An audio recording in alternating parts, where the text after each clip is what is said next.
Mylavaram MLA వసంత కృష్ణ ప్రసాద్ ఆత్మీయ సమావేశం ఏర్పాటు చేశారు. ఆత్మీయ సమావేశం ఫ్లెక్సీల్లో ఓవైపు ఎన్టీఆర్, మరోవైపు వైఎస్ఆర్ ఫోటోస్ పెట్టింది వసంత వర్గం. వైసీపీ సిట్టింగ్ ఎమ్మెల్యే అయిన వసంత టీడీపీలో చేరడం ఖాయమనుకుంటున్న తరుణంలో వైఎస్ఆర్ ఫోటోస్ ఏర్పాటు చేయడం చర్చకు దారితీసింది. కార్యక్రమాలు చెప్తే మరి మా అబ్బాయికి ఉద్యోగం ఏదని అడుగుతా ఉన్నారు, లేకపోతే మా ఇంటి ముందు డ్రైనేజ్ ఏదని అడుగుతా ఉన్నారు, లేకపోతే మా ఇంటి ముందు రోడ్డు ఏదని అడుగుతున్నారు. మీరు ఇచ్చారు, మేము తీసుకున్నాం, ఇవన్నీ మేము అడిగామా? కానీ మా ఇంటి ముందు రోడ్డు ఏది కాదు.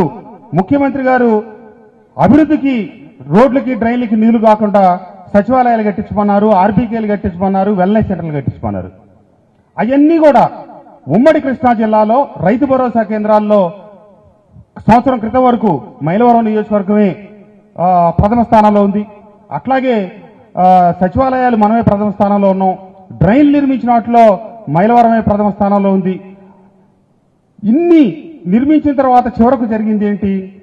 ఎన్ని పనులు కేడర్కి అప్పచెప్పి కేడర్తో పని చేయిస్తే 3 సంవత్సరాల పైచిలుకు వాళ్ళకి బిల్లులు రాక, అప్పుల పాలయ్యి, అవస్థల పాలయ్యి, వాళ్ళు బజారును పడి, మా కొత్తూరు తాడేపల్లి వెంకయ్యమ్మ ఒక ఎస్సీ మహిళ పార్టీ కోసం, పార్టీతో 10 ఏళ్లు పోరాడిన ఆమె పార్టీ అధికారంలోకి వచ్చింది. నా గ్రామాన్ని అభివృద్ధి చేసుకోవాలి, ఎమ్మెల్యే గారు నిధులు ఇచ్చారని చెప్పి 30 లక్షలు 40 లక్షలు మెడలో తాళి కొడిచి ఈరోజు చివరికి అమ్ముకుంది. ఎదురుగా ముందు వరుసలో కూర్చొని ఉంది.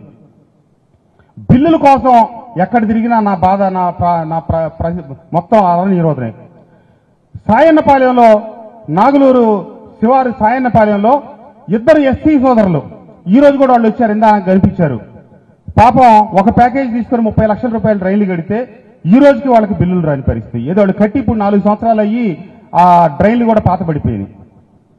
మరి క్యాడరు అవస్థ పడ్డారు, అవస్థ పడుతున్నారు అని చెప్పి నేను సీఎంఓలో ఇటీవల జరిగిన ఒక సమావేశంలో వాళ్ళ దృష్టికి తీసుకొచ్చి మనం క్యాడర్ను బతికించుకోవాలి, క్యాడర్ను కాపాడాలి అని చెప్పి చెప్తే అక్కడ మన పార్టీకి సూచనలు, సలహాలు ఇచ్చి ఈరోజు రాజకీయ వర్గాలకి ప్రత్యామ్నాయంగా మన పార్టీ ఏర్పరిచినటువంటి వ్యవస్థ, రాజకీయ వ్యవస్థ అంటే రాజకీయాల మీద నడవాల్సిన వ్యవస్థ స్థానంలో కన్సల్టెంట్లు పెట్టుకొని నడుపుతా ఉంటే వాళ్ళకి కింద ఉన్న బాధలు ఏం తెలుస్తాయి?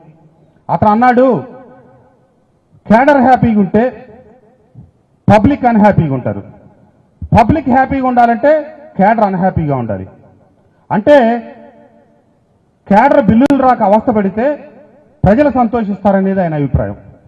మరి ఆ మాట మీరు ముందే చెప్తే మన కొత్తూరు తాడేపల్లి వెంకయ్యతోనో, సాయనపాలెం పిల్లలతోనో మనం పనులు చేయించామంటే వాళ్ళకు ₹1 లాభం వస్తే వాళ్ళు ఆర్థికంగా, కార్యకర్తలు 10 ఏళ్లు పార్టీని నమ్ముకొని పనిచేశారు కాబట్టి వాళ్ళు ఆర్థికంగా నిలదొక్కుకోవటం మంచిదనే ఉద్దేశంతో వాళ్ళకి పనులు ఇచ్చాం. కానీ వాళ్ళని ఆర్థికంగా అవస్థపాలు చేయాలని అయితే మనం ఇవ్వలేదు కదా.